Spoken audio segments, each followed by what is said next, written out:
The small, pale hand closed on the bridle of the Duke's horse. William drew up sharp, the mare stepping sideways across the damp November road.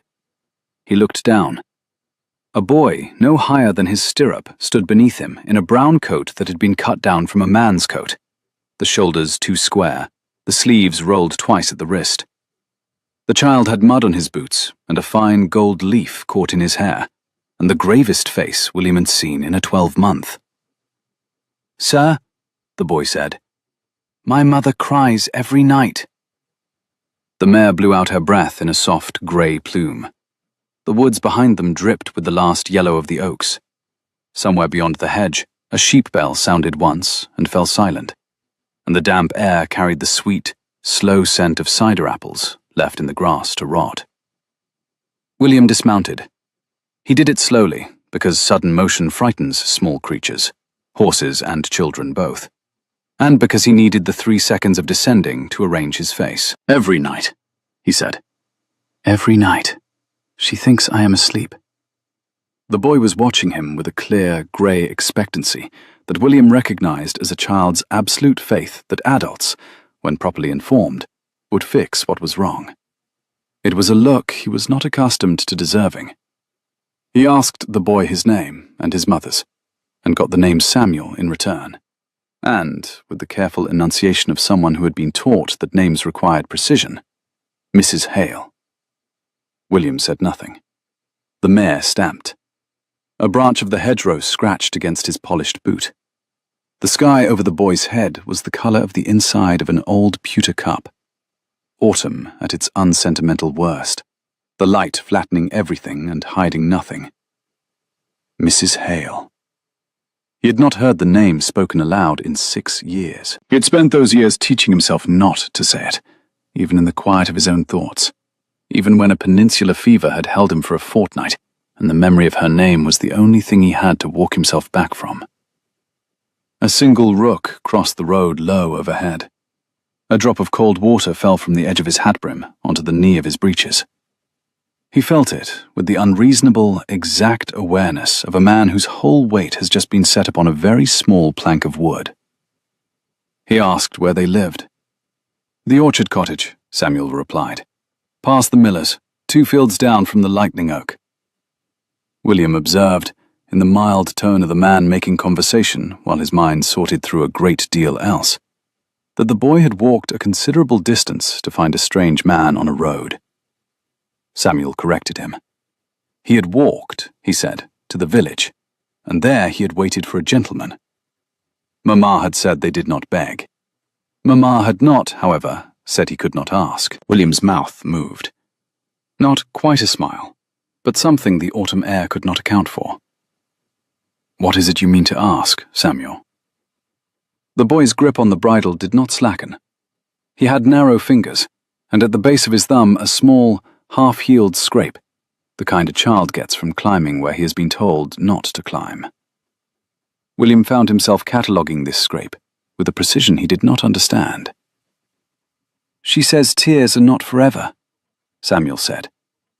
"But it has been a long time, sir. Would you come and see if you can make them stop?" William looked at the boy. He looked at the rutted road behind him, and at the thin line of smoke rising half a mile off from what must be the village, and he thought about the letter in his breast pocket from his steward at Ashbourne, and the business in Lincolnshire that he had told himself was urgent, and the 3 invitations in London that he had, for once, not declined. None of it, weighed against a small hand on his bridle, weighed anything at all. He said he would walk the boy home. Then he would go to the inn and think. Samuel asked whether he would return tomorrow. William answered, honestly, that he did not know. The boy observed, in a small, steady voice, that his mother would be expecting somebody now. William knelt. The damp of the road came through the knee of his breeches. At this height, the boy's face was level with his own, and he saw, without quite allowing himself to see, something in the line of the jaw that made a very old, very cold hand close around his lungs. He asked if Clara knew Samuel had walked to the village. The boy said no. William proposed, then, that they would not tell her he had stopped a stranger's horse. They would say he had met him at the turn of the lane, and that the gentleman had been polite. Could Samuel agree to that? The boy, with a child's absolute moral precision, asked whether this would be a lie. An arrangement, William said. Samuel considered this with the seriousness he had brought to everything so far. Then he nodded once, and let go of the bridle, and held up his hand to be lifted into the saddle in front of William, because he had evidently decided that a man who made arrangements could be trusted with the next half-mile. The orchard cottage sat 2 fields down from a split black oak, exactly as he had been told. Smoke came from its chimney in a thin, careful thread, as if whoever tended the fire was doing so by rule rather than by warmth. William set the boy down at the gate and stayed mounted. He did not trust himself to walk up the path. A figure moved in the cottage doorway. She did not step outside. She stood in the shadow of the lintel with an apple basket set against her hip, and she looked past her son and up at the horseman at her gate, and her face did not change. It did not need to. William had not seen her in 6 years. Her hair was darker now, the sun gold of the girl he had known compressed into a copper brown, worn, pinned severely at the nape, and her eyes, which had once been the warmest brown he had ever been allowed to look into, had learned to look steadily without giving anything away. She was still the loveliest thing in the autumn afternoon. She was still the loveliest thing he had ever seen. "Samuel," she said. Her voice was pleasant and level, and had in it something he could not have named as rage if he had heard it anywhere else. "Inside. Mama, inside, please." The boy went. The door did not quite close behind him. The basket of apples on her hip did not move. She looked up at William Ashbourne as if he were a tradesman at the wrong gate. "Your Grace?" "Clara." "Mrs. Hale." There was a silence. He registered dimly that he was still in the saddle and that he had not yet said anything coherent. He registered more acutely that his heart was doing something quite ungentlemanly inside his ribs. He had rehearsed, in the course of 6 years, at least 40 different openings to this conversation. Lines he would say at chance meetings in London drawing rooms, in letters he would never post, in the pre-dawn dark when he was supposed to be sleeping.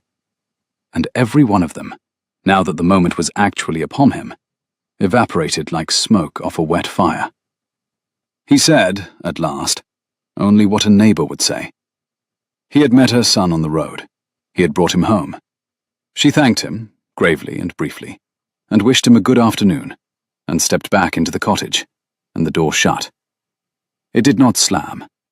Clara Hale had never in her life slammed a door, and she was not about to begin on his account. William sat on his mare in front of the closed cottage door for as long as a man can decently sit in front of a closed cottage door, and then he turned the horse and rode at a walk back to the village, because he did not trust himself to canter. The Green Man at the village crossroads was a low, white building with a good tap and a better fire. William took a room and a plate of bread and beef and a mug of something warm, and he ate and drank without tasting any of it. And he thought.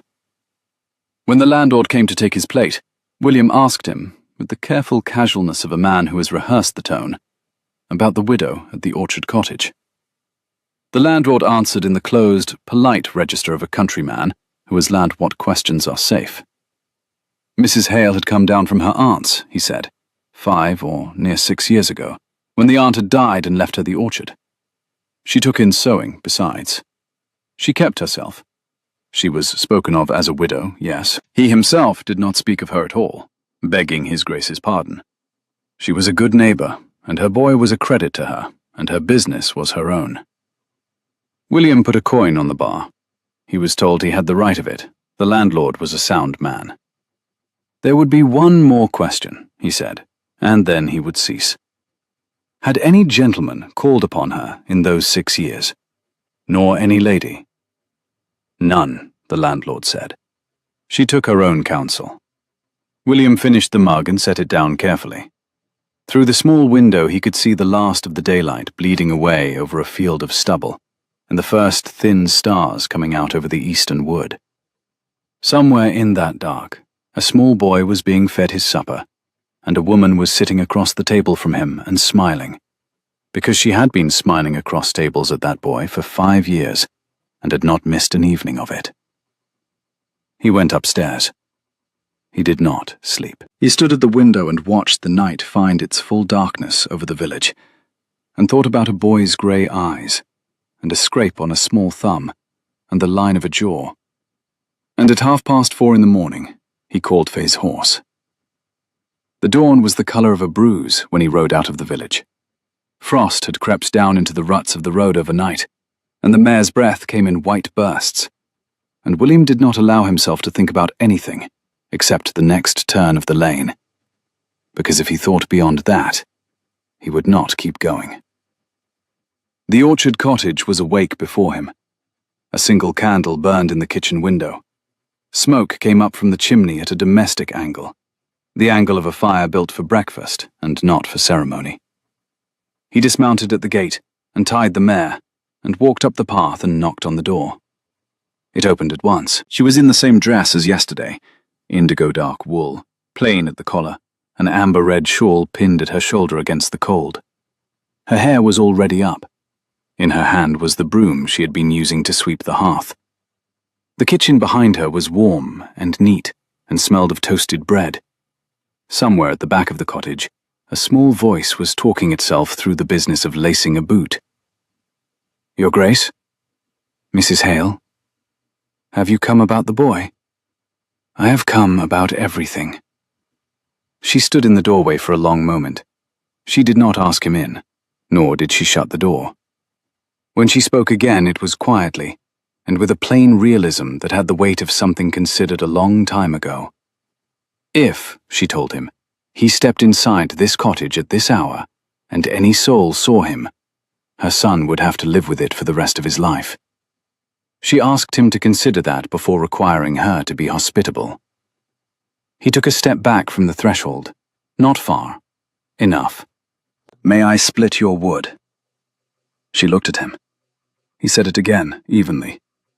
He might split her wood, in plain view of any road or neighbour, for as long as she would allow it. And then, he might sit at her kitchen table with her son in broad morning light, as any man may who is helping a neighbour. She would owe him nothing. He would press no further advantage than that. But he had not travelled 6 hours from Lincolnshire, he said. Her name fell from him before he could stop it. Clara. To be turned from her door at dawn, and he would not turn. It was more than he had meant to say.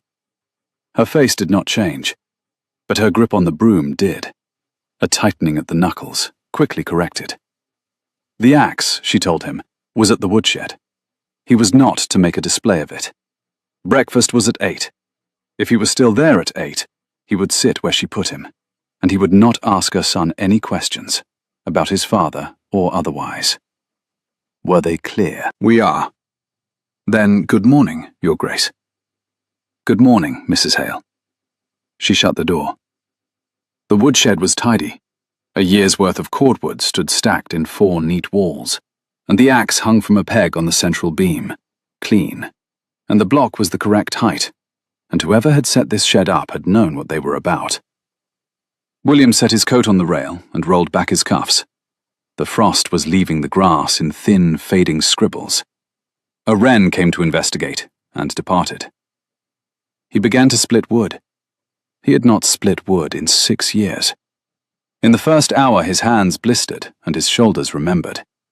By the second hour, he had found the rhythm that he had thought he had lost, the one that a man learns when he has been a boy at a country rectory, and his tutor has persuaded his mother that physical labour is the only cure for a sulk. The stack of quartered logs climbed beside him. The sun came up. The frost went. Somewhere in the cottage, a pan was set over a fire. A little before 8, the kitchen door opened, and the boy came running out with his coat half on and the shoelace of one boot trailing, and stopped at the edge of the yard, and stared at William Ashbourne as if the sun had risen in his own back garden. "It is you." "It is I." "You are splitting our wood." "I am." "Can I help?" "You cannot be near the axe. You may carry logs to the porch as I stack them. Samuel considered this, judged it insufficient for his dignity, then accepted it and set to work with the grave industry he brought to all things. William watched the child's small arms manage 2 logs at a time, and his breath caught, very slightly, on the resemblance, and he corrected himself before it became visible. Clara stood at the kitchen door. She watched her son carry the logs. She watched William watching her son. She did not smile, but she did not close the door. "Breakfast," she said. "Coming, Mamma." "Breakfast, Your Grace." "Coming, Mrs. Hale." The kitchen was warm. The table was scrubbed to the grain. 3 plates sat ready. A plate for the boy, a plate for herself, and a plate laid carefully at the further end, as far from hers as the table permitted.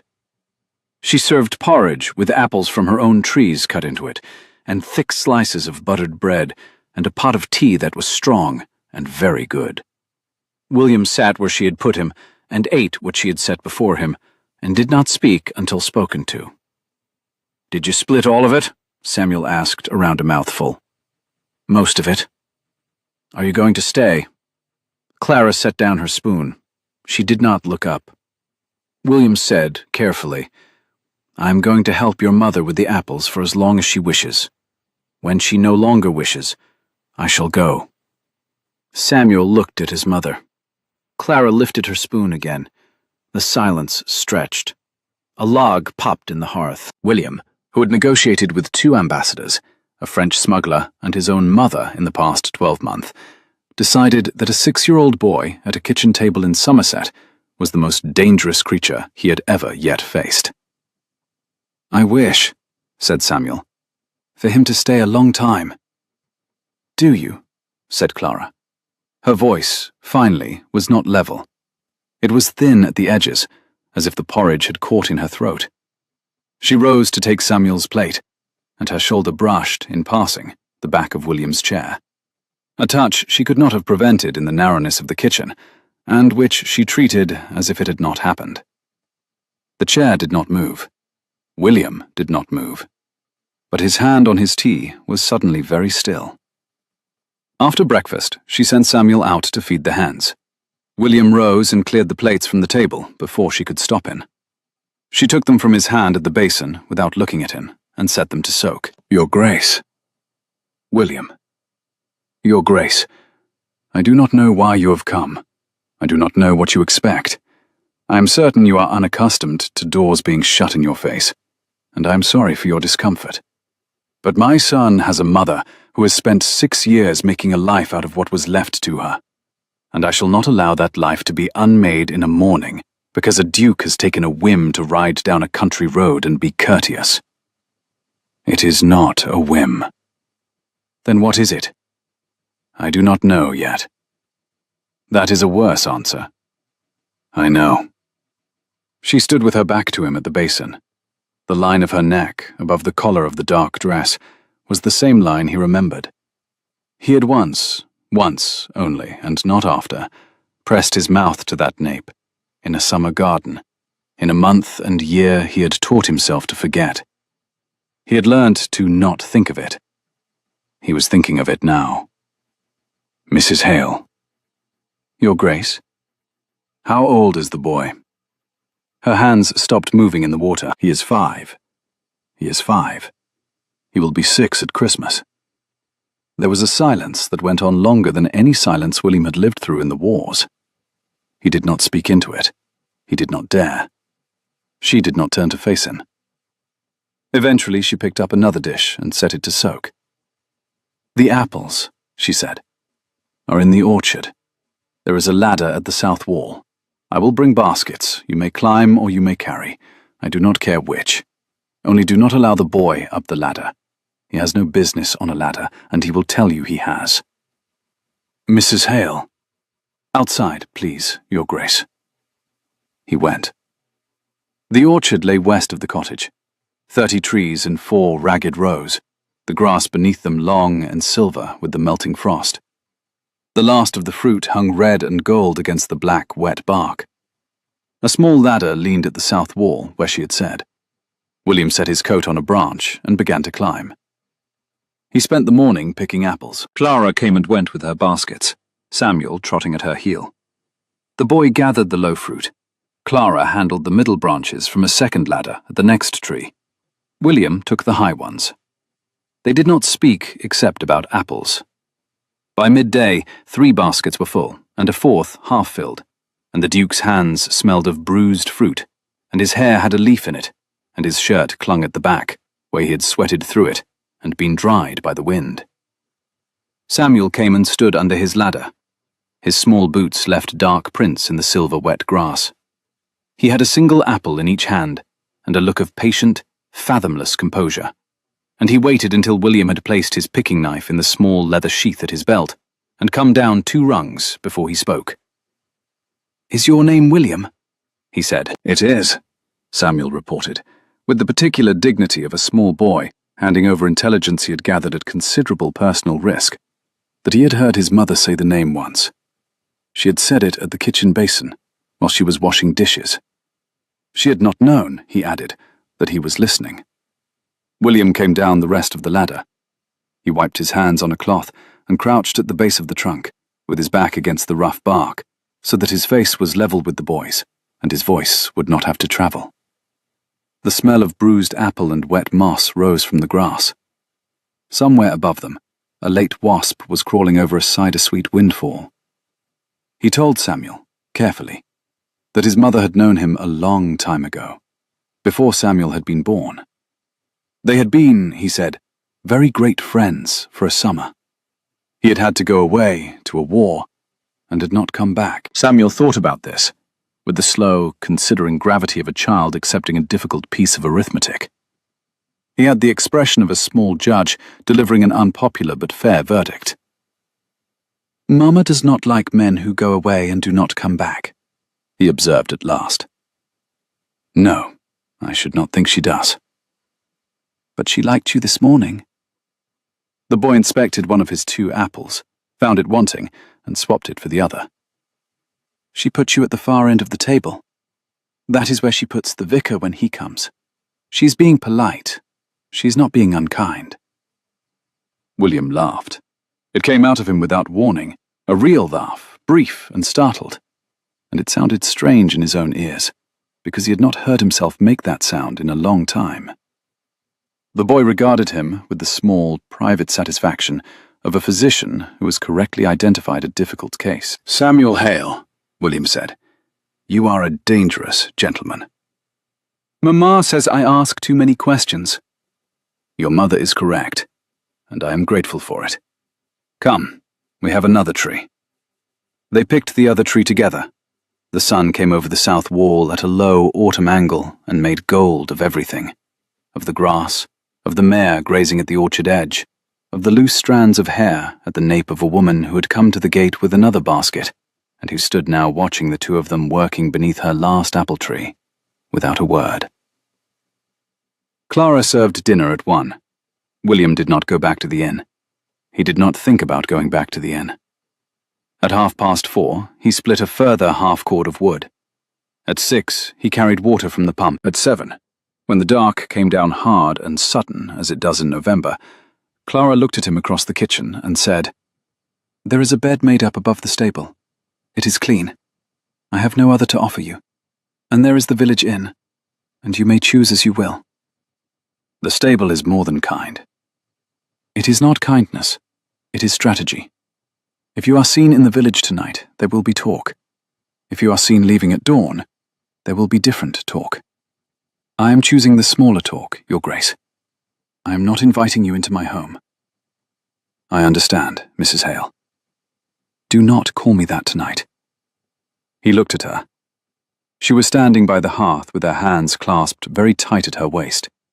The firelight found her. It caught the copper brown of her hair and the amber of the shawl she had not once taken off.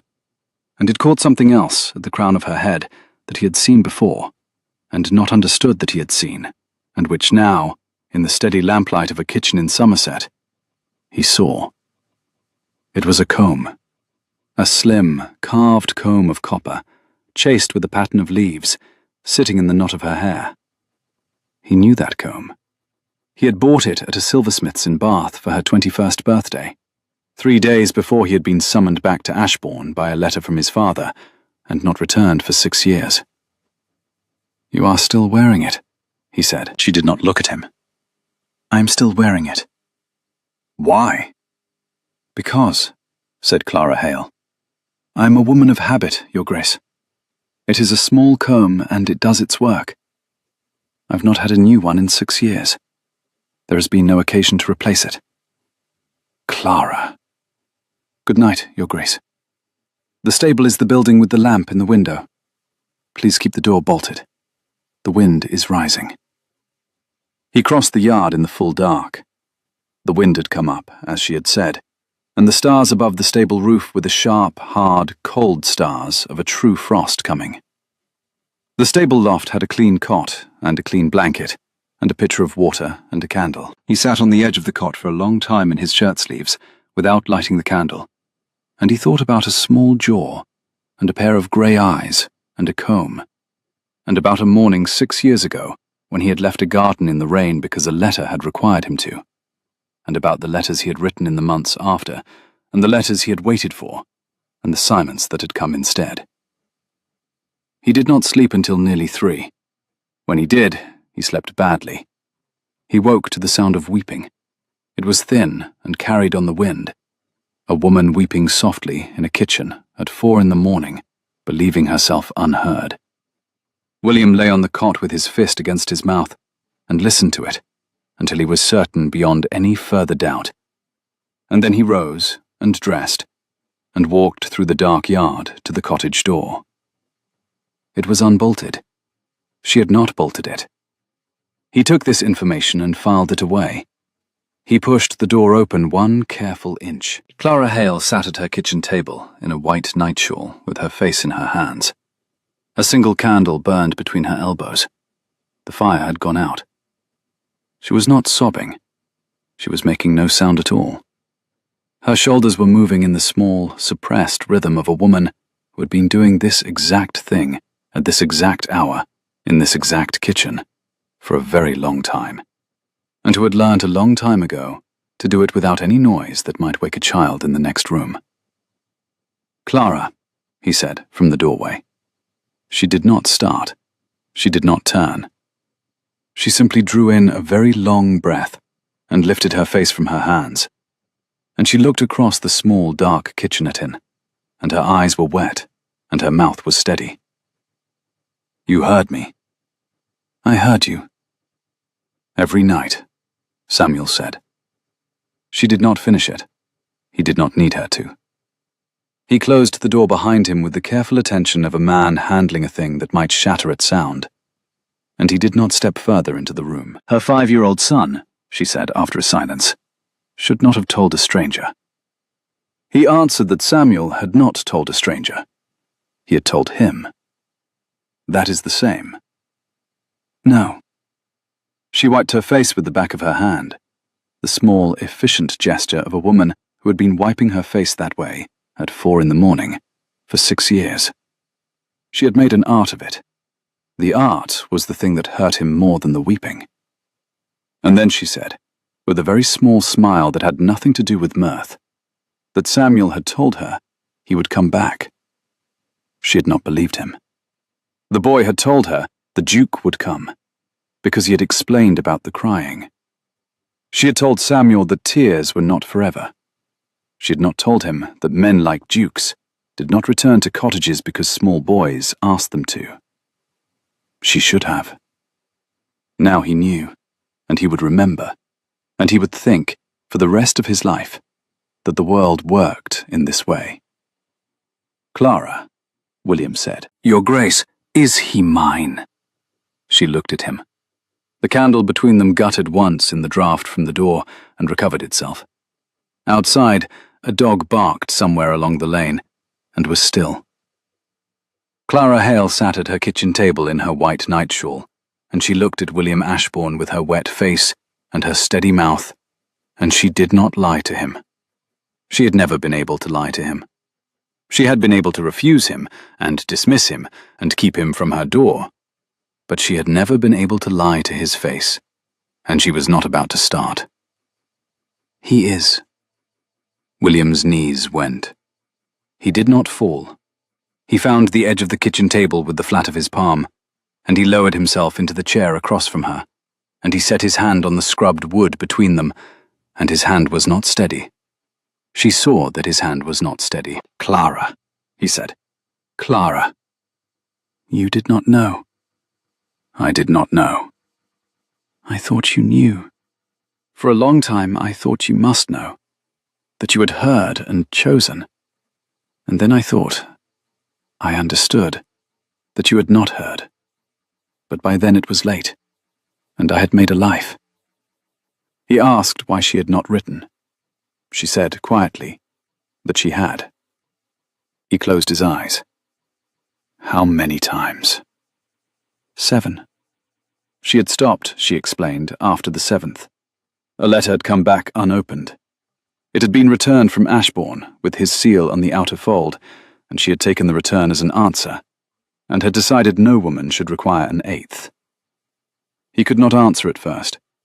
He had never, in 6 years, seen a single letter from her. He began to tell her what he had been told, and his hand came up and pressed against his mouth, because the telling was harder than he had expected. When he began again, his voice was low. He had been informed, 2 months after his departure, that Clara had married a farmer and moved to Scotland. The report had travelled through his cousin Henrietta, who had it from his aunt, who had it. He faltered on the word, and mastered it, through her own father's solicitor. He had been told that Clara herself had sent word he was not to write. He had written anyway. 3 times. He had received a reply in what he believed to be her hand, saying that she had found a life which did not require him, and was content in it. He had burned that letter. He had not written again. "I never wrote such a letter," she said. "I know that now." "Who?" "I do not know." She put her face back in her hands. She did not weep. She made a small sound that was not a sob, a single, soft, exhaled word that William could not have made out, except that he had heard it once before, in a garden, 6 years ago, when she had understood that he was leaving, and that he did not have the power to refuse. It was the sound of a woman discovering that a catastrophe she had assigned to fate was in fact the work of the hand. "Clara." "Not yet." "Clara." "Not yet, William. Please." He sat across the table from her, and did not touch her. He did not reach for her. He sat and watched her breathe and get her face back in order, and when she lowered her hands again, her cheeks were wet and her eyes were dry. "Samuel must not know," she said. "Not tonight. Not this way. Tomorrow, perhaps. Or next week. Or never. I do not know yet what is right. I shall follow your lead." "You shall." "I shall follow your lead in everything until you tell me otherwise." "You say that now." "I mean it now, and I shall mean it tomorrow." "Men who have ridden 6 hours on a November afternoon say all manner of things before dawn, Your Grace. I am a woman of habit, as I told you. I shall believe you when I have watched you for a season." "Then watch me." She almost smiled. "Go back to the stable, William." "Yes." "And bolt the cottage door from the outside when you go. I meant to bolt it at midnight, and I forgot, and I should not like to discover in the morning that I forgot for a reason I am not ready to examine. I shall bolt it. Good night." "Good night, Clara." He rose.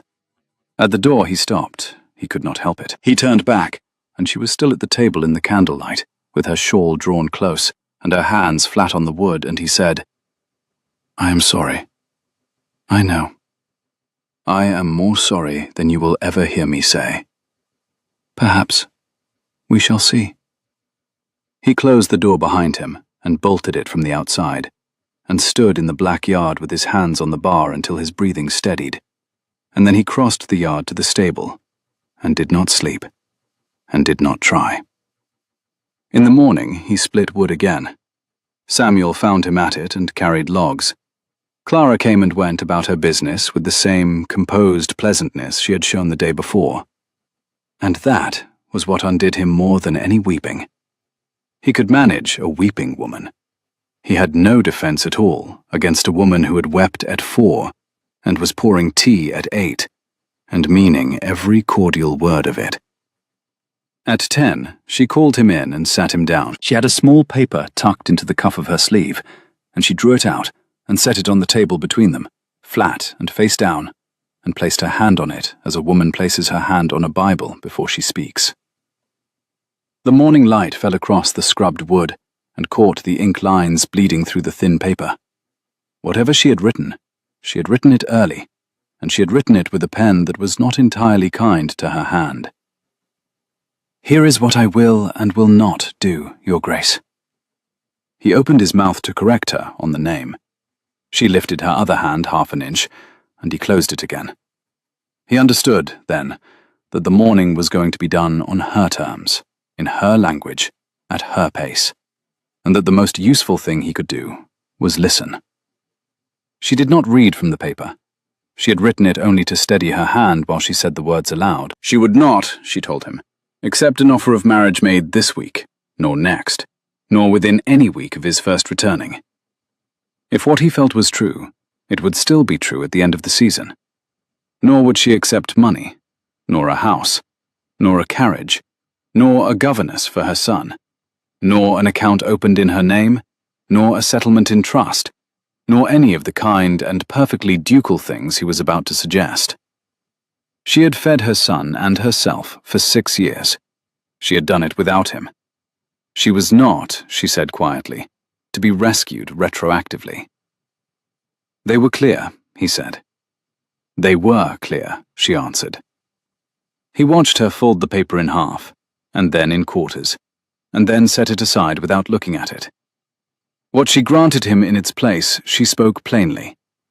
He might come and split wood, for as long as winter lasted. He might take Samuel on his horse on Saturdays, in full view of the road, in front of the village. He might sit at her table at the far end, as any neighbour. He might escort them to church, if his business permitted.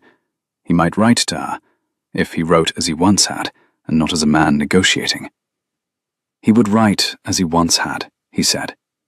And if at Christmas she finished, when Samuel was 6 and William had endured 8 weeks of a country winter and a village with eyes, and still found that he wished what he thought he wished, he might then say so, and she would give him her answer. He observed, mildly, that it was a long wait. 6 weeks, she replied, was a very long time for a man to court a woman, Your Grace. 6 years was a long time for a woman to wait for a man. They should call it an apprenticeship. He would have laughed if the laugh would have come. It came 3 seconds late, as a rueful exhalation, and she accepted it with the same small nod she had given him at the orchard, and set the kettle back on the hook. The first week was the easiest. He took a room at the Green Man, and rode out in daylight to split wood, and to deliver a capon once from the inn's kitchen, and to carry apples to the market on her behalf because the wagoner had taken ill. The village looked at him, and looked at her, and did not yet know what it thought. He was scrupulous. He did not touch her. He stayed no longer than any decent neighbour. He left before the light failed. He wrote to her in the evenings, ordinary letters, news from Ashbourne, a comment on a book, a remark on a neighbour's horse, and she wrote back in the same register, neither warmer nor colder. On the Saturday, he took Samuel up on the mare, and rode him slowly down the lane as far as the second field gate and back again, and the boy's gravity broke at last into delight, and his laugh carried across the frost and lodged in William's chest, in a place he had not known was a place. The second week was harder. Lady Marbury called at the cottage. She came in a carriage with her daughter and her footman and her second-best police, and she sat in Clara's kitchen for 3/4 of an hour and asked polite, gracious, surgical questions, and drank 2 cups of tea, and left. Clara stood at the window and watched the carriage turn at the lane end. William, who had arrived at the yard 10 minutes before, had kept himself in the woodshed with the axe in his hand and the shed door pulled to, and had come out only when the wheels were gone. What did she want? To see you, said Clara. To confirm what the village has already told her. To discover whether I am a designing woman or a fallen one. I believe she is undecided. Her daughter is 19, and excellent at the pianoforte, Your Grace. I should imagine she is being measured against me at some length on the drive back to the hall. Clara, do not look so thunderous. She has done nothing yet. She was unfailingly polite. She remarked on the cleanliness of my hearth and the good manners of my son. She left her card. I shall return the call in a week. You shall not. I shall. To do otherwise is to tell the village I am afraid of her, and I am not afraid of her, and Samuel needs to see that I am not. He opened his mouth. He closed it. He had been in this woman's kitchen for 12 days now, and he had learned several things, and chief among them was that Clara Hale's judgment on matters of Clara Hale was better than his. Very well, he said. Thank you. May I accompany you on the call? No. May I ride past the hall at the hour of the call? You may. Twice. Once on the way, once on the return, and once only at a canter. Agreed. They did not speak of Lady Marbury again, but 3 days later, at the village harvest festival on the green, Lady Marbury spoke, and Clara answered, and William was there. It was a small thing. The festival was a small thing. Apples in barrels, a fiddler, a hay wreath over the church porch, children running with sticks. And on a small thing it is easier for a large harm to happen, because no one is prepared. Clara stood at the apple barrel, with Samuel in front of her, her hand on his shoulder, and Lady Marbury crossed the green with her daughter on her arm, and paused, pleasantly, within the hearing of a dozen neighbours. The fiddler had drifted closer. A pair of tenant farmers paused at the cider tap. The rooks in the churchyard elm lifted in a loose, cawing cloud and settled again. The air smelled of cinnamon and old apples, and the faintly sour sweetness of trampled grass. Lady Marbury remarked upon the boy. She spoke with the careful, musical courtesy of a woman who had been trained in drawing rooms, where every word had a second meaning, and every pause a third. Such fine eyes, she said. So very grave. So like his father, she dare said. There was a small, polite silence. The dozen neighbours heard it. They did not, yet, understand what they had heard. Yes, said Clara. She did not blink. So like. I am glad of it. Lady Marbury pressed. She had been told, she said, that the boy resembled his late father a great deal. Clara agreed. The resemblance was considerable. The neighbours began to understand. Lady Marbury's smile acquired the quality of a woman setting a trap within a trap. And one hoped, she added, that Mr. Hale had been a man of as noble a bearing as the boy himself. Mr. Hale, Clara replied evenly, was a very fine gentleman indeed, Lady Marbury. I thank you for your interest in him. Shall I recommend the cider? It is my own. It would have ended there. Lady Marbury would have taken her cider, and her daughter, and her intelligence, and gone home. But at that moment, William came across the green with a bag of apples over his shoulder, because he had been at the next barrel, and had lifted it over without thought. And he arrived at Clara's elbow, and set the bag down. And the dozen neighbours saw it, and Lady Marbury saw it, and Lady Marbury's face changed. She greeted him. She had not seen him at the barrels, she said. She observed, with the soft precision of a compliment that is really a weapon, how very generous he was with his time in the village. William replied that he was not generous. He was a neighbour, he said, and he enjoyed a festival. She attempted a variation. A duke at a village fair was always a generous thing. He answered that he had not been a duke that morning. He had been a man, carrying a bag of apples. The green was silent. The fiddler had stopped. Samuel, who had been leaning against Clara's skirt, had gone very still in the way that small children go still when they have understood, without understanding the words, that the adults have changed tone. William put his hand on Samuel's other shoulder.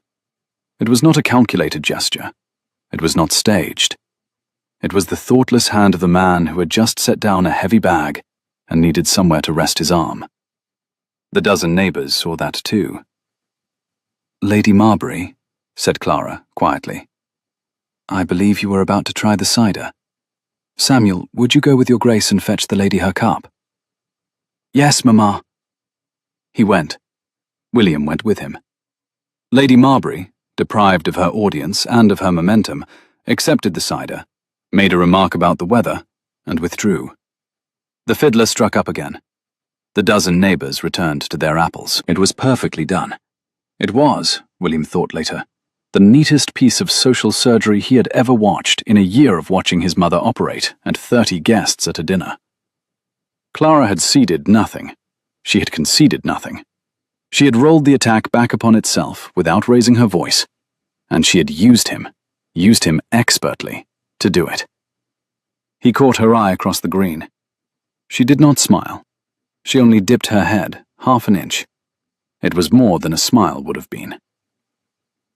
Samuel fell ill 2 days later. It was the cold at first, the thin red nose and the thick voice that any child in a damp country autumn collects by November. Clara put him to bed and made a compress and sent for a broth. By the second evening, his fever was rising. By the third morning, it had crossed into the kind of fever that country women whisper about in doorways. William was at the cottage when it began to turn. He had come for the afternoon, to carry more wood in because the cold was deepening, and he had found Clara kneeling at Samuel's cot with a basin of water and a cloth, and her face above the basin was a face he had not yet seen on her, and it told him everything he needed to know about the severity of the matter. He asked whether she had sent for a doctor. She had, at dawn. The man would come from Taunton, she said, but the roads were bad, and she did not know when. William moved at once to fetch him himself. Clara stopped him with a word. He would not go, she said. He was more use here. When he began to argue, she interrupted him. She pressed the cloth into his hand and said, briskly, that she must boil more water and see to the fire, and she could not be in 2 places. He was to sit with the boy. He was to keep the compress cool. He was to talk to him. Samuel liked him. Talk to him, William. He took the cloth. He knelt at the cot. Samuel's face was a terrible colour, and his breath was coming too quick, in small, shallow drags that William, who had watched men die in tents in Spain, recognized, and did not allow his face to acknowledge. He wrung the cloth in the basin. The water was the cold well water Clara had drawn at midnight, already warmed faintly by the heat coming off the boy.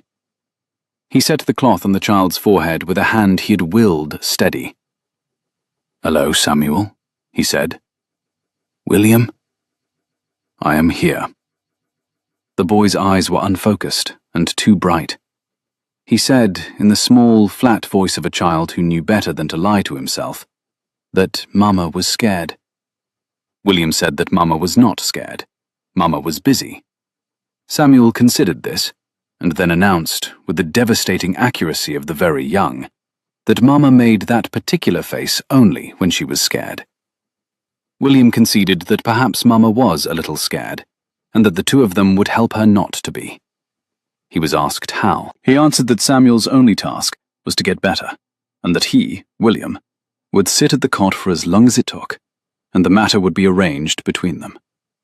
Samuel, with a flicker of honesty more painful than any fear, said that he did not know if he could. "I shall help you," William said. "That is what I came for." The boy's small hand found his. William held it. He did not move. For the next 6 hours he talked, at intervals, about small nothings. The mare and her bad habits with stable doors. The village rooks who had built a new nest in the beech behind the church. A story from his own boyhood about a grey pony that had refused for 6 months to be caught. He spoke in the low, measured, storytelling voice that country nurses use through fevers, that his own nurse had used through his own childhood fevers, and which he had not known, until this afternoon, that he remembered how to produce. Samuel listened when he could. He slept when he could not. The fever rose through the afternoon and into the evening. The doctor did not come. At midnight, Clara came back into the room with fresh water. She stopped in the doorway. William was leaning his forehead against the edge of the cot, his hands still folded round Samuel's, and he was speaking so low she could not make out the words. Samuel was asleep. She said his name. He raised his head. His eyes in the candlelight were the eyes of a man who had not slept for 48 hours. Which, in fact, he had not. The doctor was not coming tonight, she told him. The roads, the snow had begun. He said at once that he would ride for him himself at first light. He would rest first, she answered. He would not, he said. He would, she said flatly, or he would be no use to either of them.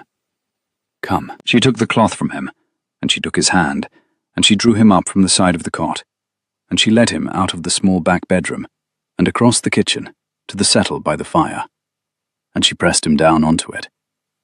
He was too tired to resist. She fetched a blanket. She sat on the edge of the settle beside him, and arranged the blanket over him, and her shoulder was warm against his, and her hair, under its usual knot, smelled faintly of apples and the sharp, clean smell of soap, and his breath, when he drew it, was a breath that caught. Clara. Hush. Clara. Hush, William. He turned his face toward her. She was looking at him. She did not move. He did not move. The fire crackled behind her. The light caught the copper in her hair, and the amber of her eyes, and the line of her mouth. And he had, for the first time in 13 days, no arrangement at all to offer. He had only what he had always had, which was everything he could not say. She kissed him. It was not calculated. It was not planned. It was the kiss of a woman whose son was ill in the next room, and who had not known kindness from a man for 6 years, and who had her husband beside her at last. She kissed him once, slowly, and she drew back, and her face in the firelight was completely still. Do not say anything, she said. I shall not. Go to sleep. Yes. I shall wake you at 4. Yes. He did sleep, for 3 hours. At 4 she shook him awake and put a cup of strong tea in his hand and sent him to the stable, and he rode for Taunton through the first true snow of the year, and he found the doctor, and he rode back with the doctor behind him, and the doctor came into the cottage and examined Samuel and said, He will do. The next 12 hours will tell. But he will do. Samuel did. By morning his fever had broken. By midday he was sitting up and demanding porridge. By the following afternoon he was in the kitchen in his dressing gown, half asleep against his mother's shoulder, complaining that no one had told him the story of the pony's capture. William shall tell you, said Clara. William knows the end. William, said Samuel sleepily, did you catch the pony? I did. How? I sat in the meadow for 9 days with a bag of oats and did not move. On the 10th day, the pony came of his own accord. That is a silly story. It is a true story. Did you really sit for 9 days? I did. It was the slowest thing I have ever done, and it was worth it. Mamma says patience is the only virtue she finds useful. Then your mother is a woman of sense.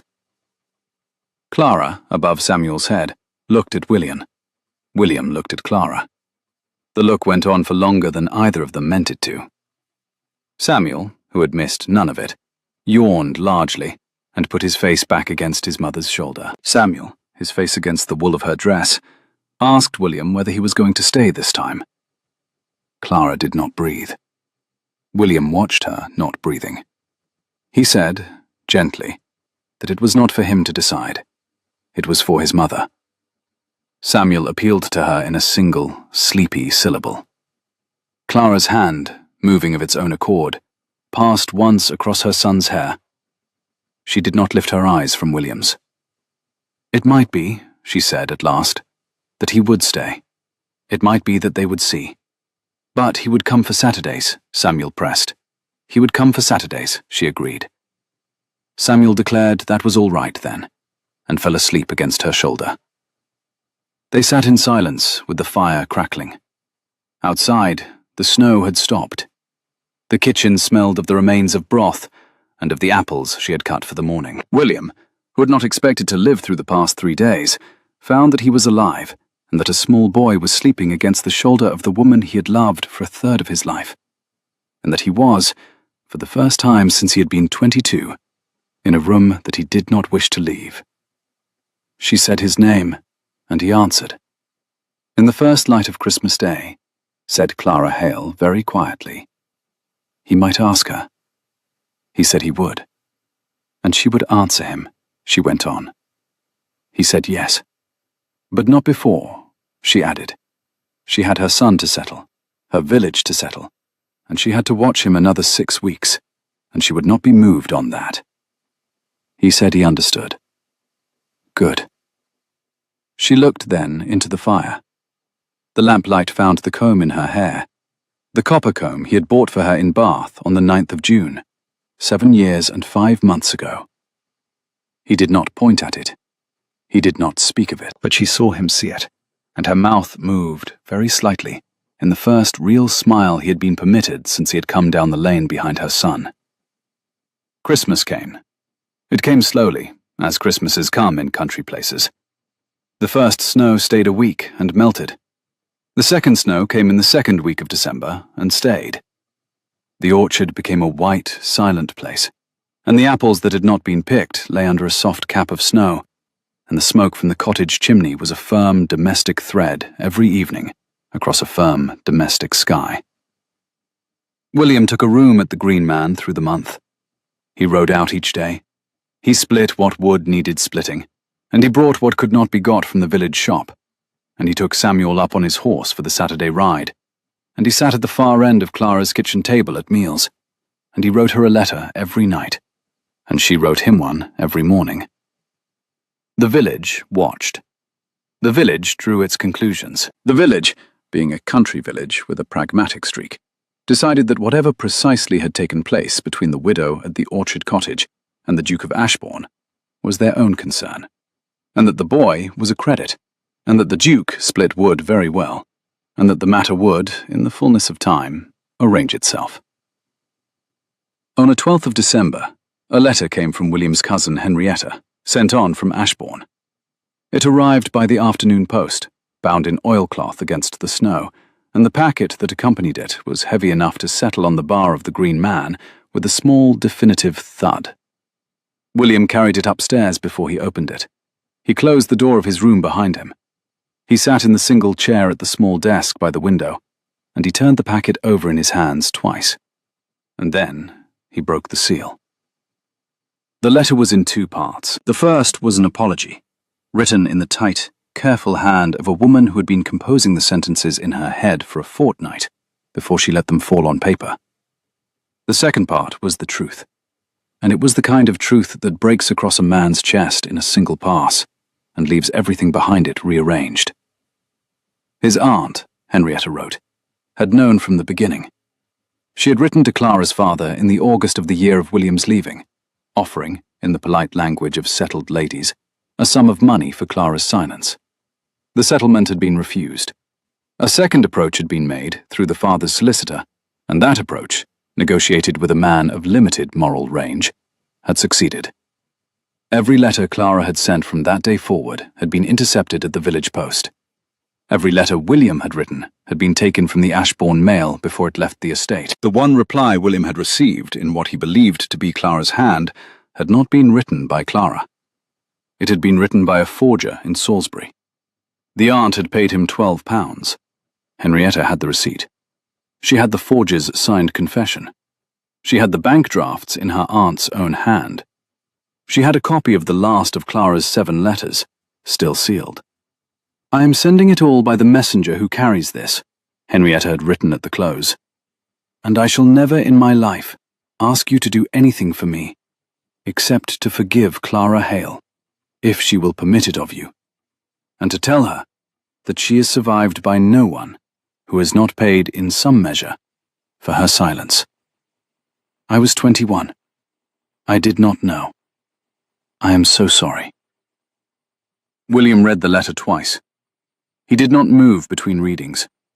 The snow outside the small window of his room began again, the slow, soft, downward drift of a country snowfall that has no intention of hurrying. When he had finished the second reading, he folded the letter, placed it and the supporting documents into his breast pocket, took his coat from the peg, and went downstairs and called for his horse. He did not open the packet again at the cottage door. He waited until Samuel was in bed. He did not open the packet at the door. He waited until Samuel was in bed. Then he laid the letter and the papers on the scrubbed kitchen table, and he sat across from her, and he said, "Clara, I have something to give you. You will want to read this with the fire built up and a pot of tea close to your hand, and you will not wish me to watch your face while you read it. I shall step out to the yard." "What is it?" "It is why. It is everything." She looked at him. Then she looked at the papers. Then she looked at him again. She rose, and she set the kettle on, and she said, "You shall stay. I have waited 6 years to read what is in those papers. I shall not read them without you on the other side of the table. Sit, William." He sat. She read. The first letter, the forger's confession, the bank drafts, her own 7 letters, folded in a bundle tied with string, every one unread. She read them in order, and she set them down in a small, neat pile, and she did not weep. At the end she sat with her hand on the stack of her own letters, and she looked into the fire, and the fire crackled, and the kitchen clock ticked, and outside the snow fell and fell. "My father," she said at last. "Yes. He did not live to see Samuel. He died before the boy was born." "Yes. I have made peace with hating his memory. I shall now have to revise it." "Yes. Your aunt, dead 3 years. I shall not have the satisfaction of confronting her. No. It is very hard to be angry at the dead." "It is." She was silent for a long moment. Then she said, "William, do you understand what these papers mean?" "I do." "Tell me what you understand." He pressed the flat of his hand against the stack of her 7 returned letters.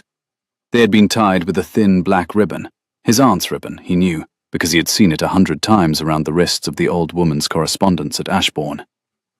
The feel of the ribbon against his thumb was the final small obscenity in a series he had thought could shock him no further. He drew a breath. The kitchen was very quiet. Outside, the snow was settling on the stone sill of the window with the silent persistence of a weather that has nothing else to do. He spoke in the low, even register a man uses when he is trying not to break a thing by saying it too loud. He had believed, he told her, that she had chosen a farmer. She had believed that he had rejected her unread. Between those 2 beliefs, a child had been born, and a woman had learnt to weep at 4 in the morning, where her son could not hear her. There was not, he said, an hour in their lives between that June and this November that they had not paid for. They had been young. The adults who had held the power over them had been cruel. They had been the price of that cruelty. He had loved her, without interruption, for 7.5 years, and no reading of these papers could add to that love, or subtract from it. The question before them, he said, was not whether she might now forgive him, because there was nothing in these papers to forgive him of. The question was whether she might permit him, at last, to be the husband he had been prevented from being. "That," he said, "is what I understand." She closed her eyes. "It is the 1st of Christmas," she said. "I had said you might ask on the first light of Christmas Day. I had not looked at the calendar. I had not meant this hour. I had not dressed for it. Shall I wait until morning?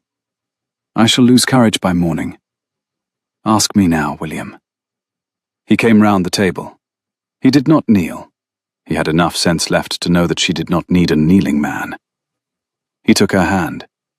He stood beside her chair, and he pressed her hand flat against his chest, so that she would feel, through the wool and the linen, the rate at which his heart was behaving, because he did not have the words for it, and did not trust his voice to carry them if he did. He asked her, plainly.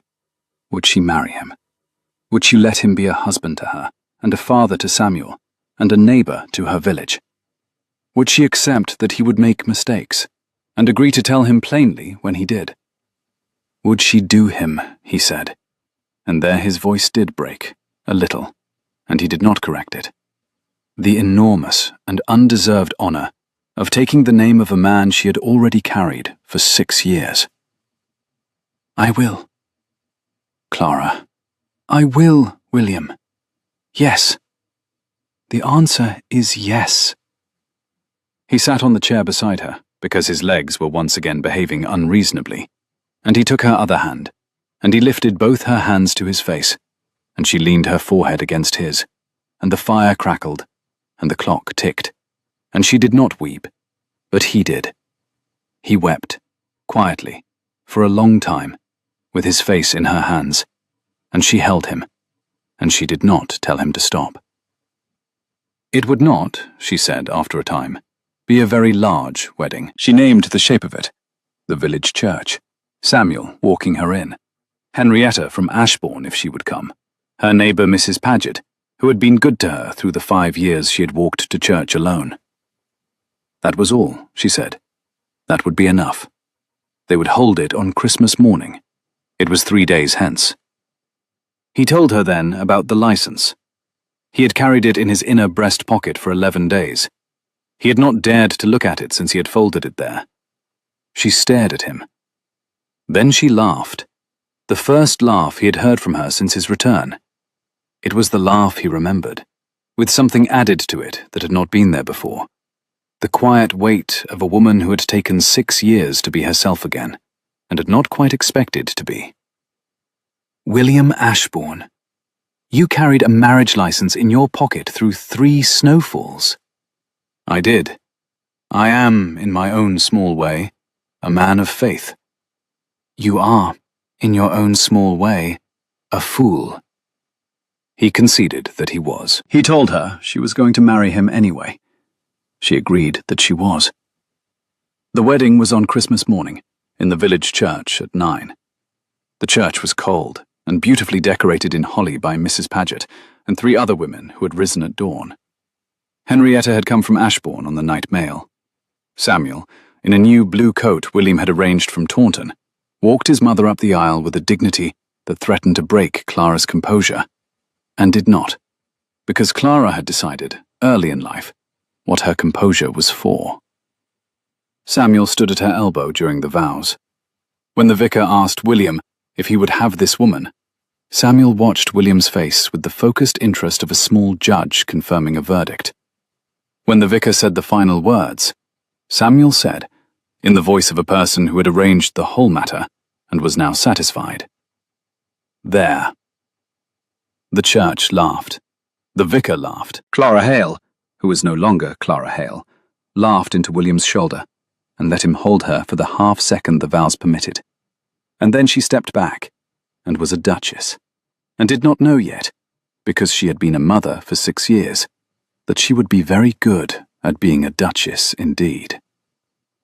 They walked out of the church into a thin, bright, cold morning. The village had gathered outside the lich gate, not crowded, not staring, but there, with bowed heads and quiet nods and small, new smiles. Lady Marbury was not among them.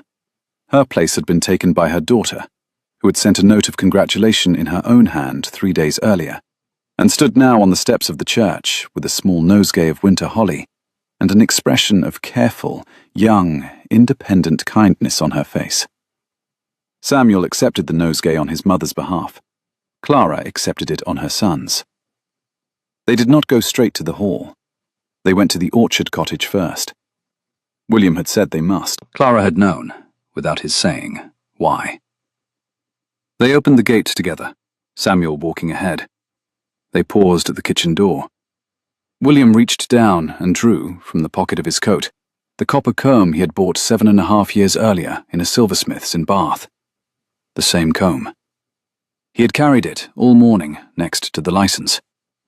He set it back in the knot of her hair, where it had been every day of the past 6 years, and where it had been, every day, the small, stubborn signal of a woman who had refused to let go. "There," he said. "There," said Clara. Spring came slowly to the orchard that first year, as spring comes slowly to Somerset. The snow melted in February. The hedgerows greened in March. By April, the cherry at the far end of the row was in full white flower, and the hawthorn beyond the gate was coming into bud, and a small boy in a new brown coat was riding a new grey pony up and down the south field at a careful walk under the eye of his father, who was splitting wood because he still enjoyed splitting wood, and because the kitchen at the cottage had not yet been replaced by a duchess's kitchen, and was not going to be, because Clara had insisted on keeping the cottage as a second home, for the apple harvest, and for the hens, and for the kind of quiet she had not yet learnt how to have in the hall. It was a Saturday. Clara was at the cottage hearth, kneading bread, her sleeves rolled and her hair loose, and the copper comb set on the table beside her, because she had been sweating at the oven and had taken it out. William came in from the yard with an armful of wood. He set it on the hearth. He looked at her. She had flour on her nose. She had flour on her dress. She had flour on the amber shawl she had refused to retire. She was laughing at something Samuel had said through the window.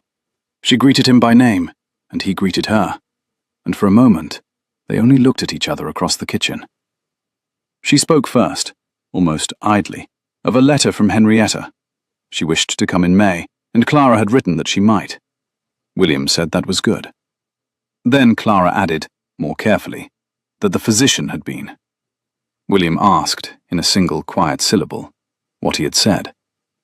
Her hand came up, and she pressed the flour on her palm against the front of her apron, and she looked at him with the steady brown gaze that had, once, looked into an autumn twilight at a gate and refused to let him in. "November," she said. He put down the last log. He did not say anything. He came to her across the kitchen, and he put his arms round her, carefully, because she was holding a lump of bread dough, and he pressed his face into her hair. The copper comb was not in her hair. He smelt instead only the apples and the soap and the yeast and the small, particular, unrepeatable scent of his wife. He said the word back to her, as if turning it over in his hand. November. She said it again, steadying herself on it. Samuel, she observed, would be 7. He would. They would have to tell him, William said. They would, she agreed, when they knew there was truly something to tell. Not before, he asked. No, not before. Tears were not forever, nor were secrets, but they would have them in their right order. Samuel appeared in the doorway then, with mud on his boots and his pony's rein in his hand, and a fine spray of hawthorn blossom caught in his hair, and the gravest face he had ever brought to a kitchen. The pony, he announced without preamble, had stepped on a thorn. William said, gravely, that in that case they must attend to the pony. At once, Samuel asked. At once, his father agreed. William set down the wood he had been pretending to stack. He crossed to the door. At the threshold he stopped, and he turned back, and Clara was at the hearth with flour on her apron and the copper comb on the table, and the sunlight through the window making bright gold of her hair. And she was looking at him, and she was not crying, and she was not going to cry, and she smiled at him, and he smiled at her. And he went out to see to the pony. Behind him in the kitchen, he heard his wife begin to hum. It was a tune he did not know. It was a tune she must have learnt somewhere, perhaps at the pianoforte of her aunt, or in a parish choir as a girl, or somewhere he had never been and could not follow her to. It did not matter. The tune was hers, and it was warm, and it carried across the yard after him, and it was the kind of small, domestic sound that a man who had spent 6 years of his life believing himself unforgiven does not expect to hear in his own kitchen, and does not know, the first time he hears it, whether his heart will hold. His heart held. If you have ever loved someone you thought you had lost, truly lost, the kind of loss that becomes a weather pattern inside your chest, you will know why William Ashbourne stood in that yard for a half-minute with his hand on the pony's neck, and did nothing. If you have ever cried at 4 a.m, believing no one would come, you will know why Clara, at her hearth, stopped humming and went still, and listened to the silence from the yard, and understood what was happening in it. And if you have ever had a small boy put his grave certain hand on the bridle of a passing stranger's horse, and tell the stranger the truth of his mother's heart, then you will know why, in their separate places on that spring morning, the woman at the hearth, and the man in the yard, and the boy at the pony, both took the same long breath at the same moment, and let it out, and carried on. Tears are not forever. Thank you for listening to Adrian's Fireside Stories. If you have a favorite line from today's story, perhaps Samuel's verdict in the orchard, or Clara's 6-week apprenticeship, or William's 9 days with a bag of oats, leave it below. I read every one.